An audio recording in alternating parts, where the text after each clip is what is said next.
De acordo com estudos, cerca de 50 a 80% das mulheres sexualmente ativas serão infectadas por um ou mais tipos de HPV durante a vida. Hoje existem mais de 200 tipos de HPV. No entanto, algumas das infecções contraídas são combatidas pelo sistema imune. O HPV, quando nós começamos a estudar, e basicamente ele ficou bastante conhecido a partir da década de 80, nós só conhecíamos na área genital. Então, durante muitos anos, a infecção HPV ela ficou como sinônimo de infecção da área genital masculina e feminina. Com o passar do tempo, nós fomos vendo que algumas doenças das regiões vizinhas, como a região anal, também tinham uma relação com HPV. E hoje nós vemos que a extensão dessa infecção e das suas lesões, ela se estende da área genital, indo para a orofaringe, para o trato respiratório e para o trato digestivo. Porém, quando os anticorpos não são suficientes para eliminar os vírus, pode gerar lesões persistentes e alto risco de câncer.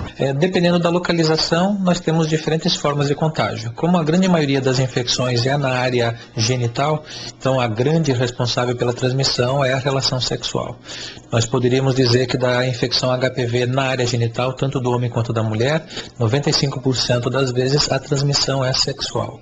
Os outros 5% são de outras formas, às vezes a própria manipulação, ou mão contaminada, ou objetos tocando a área genital contaminado, levando à infecção. Nas áreas extragenital, a contaminação mais frequente é através de mão ou de algum objeto contaminado em contato com esse órgão, a boca, por exemplo. Como se prevenir? Na área genital, como ela se trata de uma infecção de transmissão sexual, ainda a utilização do preservativo é o melhor método de prevenção. A infecção HPV ela tem um diferencial das outras doenças de transmissão sexual, que o contato dela é praticamente por contato entre pele e mucosa. Então, se nós temos algumas áreas, tanto na área genital masculina ou feminina, em que o preservativo não está cobrindo essa área e há o contato dessa pele ou dessa mucosa, nós ainda assim vamos ter a transmissão do HPV utilizando o preservativo, porque ele não se faz a transmissão com secreção, como é a maioria das outras infecções de transmissão sexual. Então, para a área genital, o mais importante seria a utilização do preservativo, o número de parceiros sexuais diminuindo a chance de entrar em contato com essa infecção viral. O ideal mesmo é sempre realizar o preventivo anualmente e usar camisinhas nas relações sexuais. A camisinha, nós podemos dizer que ela é 100% eficaz para muitas infecções de transmissão sexual. Aquelas infecções que são transmitidas por secreções. Então, a clamídia, a Neisseria gonorreia, a infecção HIV, por exemplo, ela é completamente segura. O problema do HPV, e também a gente tem observado isso com o herpes genital, é que o preservativo ele não cobre toda a área genital. E nós podemos ter lesões em áreas que não estão sendo cobertas pelo látex do preservativo. Então, se a mulher tem uma lesão nos grandes lábios, na região externa, por exemplo, o homem mesmo utilizando o preservativo, ele vai adquirir essa infecção, porque o contato da pele da região externa feminina vai acontecer com a masculina e vice-versa. Então, a falta de proteção não é por uma falha do preservativo, mas sim porque nós temos lesões em áreas que o preservativo não cobre. Doutor, qual a relação do HPV com o câncer do colo de útero?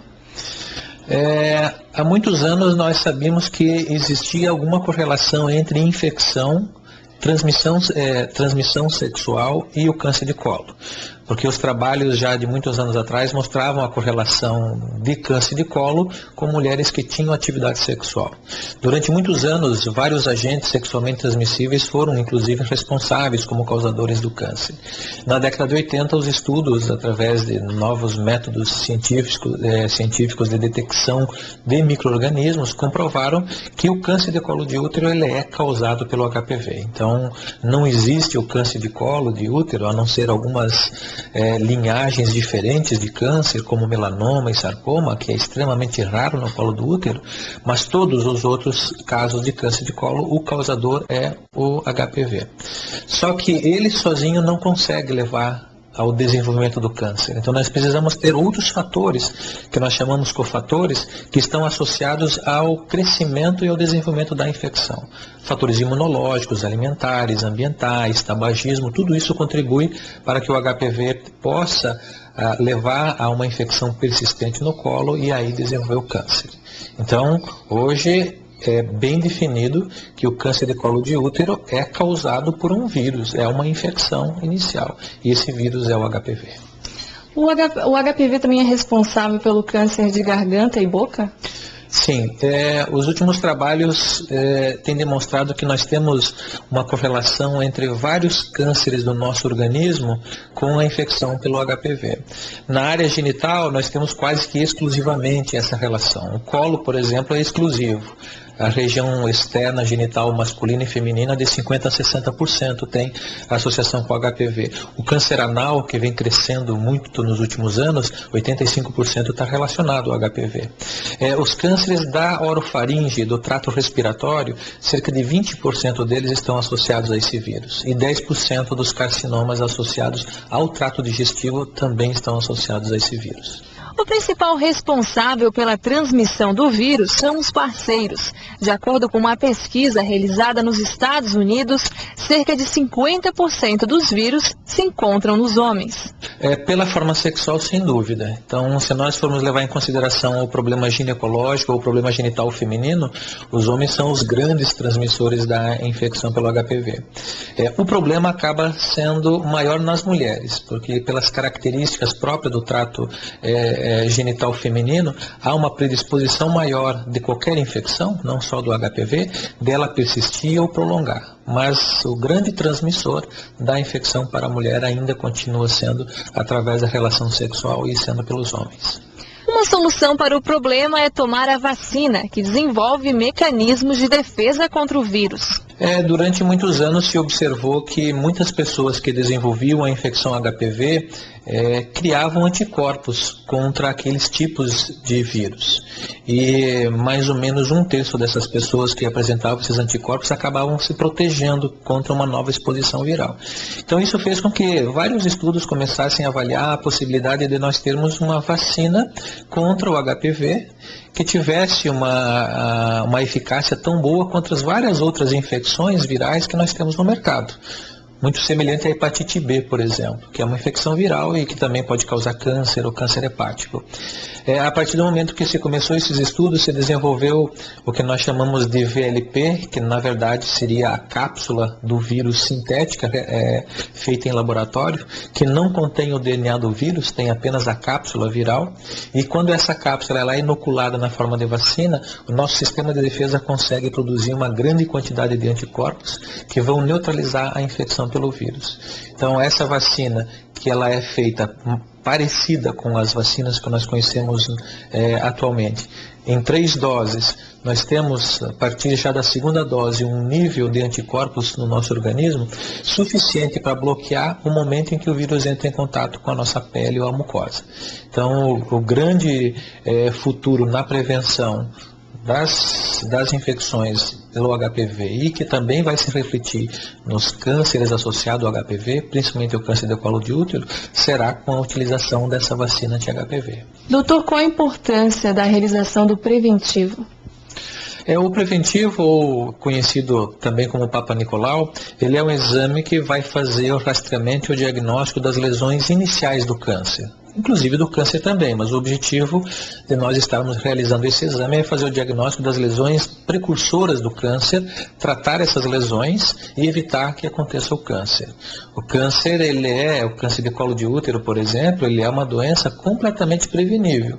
Se as mulheres fizessem regularmente esse exame, fazendo o diagnóstico dessas lesões iniciais, porque a partir do momento que nós temos a infecção pelo HPV até o câncer, geralmente esse tempo é de 10 anos. A maioria das vezes 10 a 15 anos para evoluir da infecção para o câncer. Existem as exceções, claro, mas isso é o habitual. Então a mulher tem pelo menos 10 anos para fazer um diagnóstico de uma lesão pré-cancerosa, tratar e evitar o câncer. O exame periódico, a regularidade no exame ginecológico, fazer o Papa Nicolau anualmente, nós vamos diminuir a chance de ter uma infecção pelo HPV progredindo para uma lesão pré-cancerosa e câncer e poder fazer o diagnóstico antes que ela se torne essa doença. Então é possível a gente diminuir, praticamente eliminar o câncer se pudéssemos fazer em todas as mulheres esse exame. Mesmo com o advento da vacina, a vacina ela vai proteger proteger contra, nesse momento, está em estudo uma vacina que nós chamamos multivalente, com mais tipos de vírus, mas no momento essas duas vacinas que estão no mercado, ela vai estar protegendo contra 70% dos casos de câncer, porque 70% dos casos de câncer de colo de útero no nosso meio estão associados aos dois vírus que estão contidos nas duas vacinas. Então os outros 30%, eles ainda estarão presentes. E mesmo a mulher vacinada, ela vai ter que continuar fazendo, não tão rigorosamente como a mulher que não fez a vacina, mas é preciso que ela continue fazendo, porque ela teria chance de adquirir esses outros vírus que estão associados também ao câncer. Por outro lado, também, as mulheres que já estão infectadas pelo vírus, mesmo que elas utilizem a vacina, o tempo de duração da doença vai ser menor. Mas se ela já tiver uma lesão, se ela já tiver uma lesão pré-cancerosa, essa lesão pré-cancerosa ela tende a evoluir, porque a vacina ela tem uma ação preventiva e não uma ação terapêutica sobre a lesão. Então, a realização do preventivo ela é extremamente importante, porque nós vamos estar diagnosticando uma fase pré-cancerosa que é completamente assintomática. Então, o que nós ouvimos diariamente no consultório das mulheres que vêm com uma lesão, já um câncer inicial ou um câncer já um pouco mais avançado, a resposta é sempre a mesma, é porque elas nunca sentiam nada. E é esse o momento da gente fazer o diagnóstico dessas lesões, porque essas lesões pré-cancerosas, elas são completamente assintomáticas. E nós só vamos poder fazer o diagnóstico se as mulheres fizerem o exame preventivo Papa Nicolau periodicamente.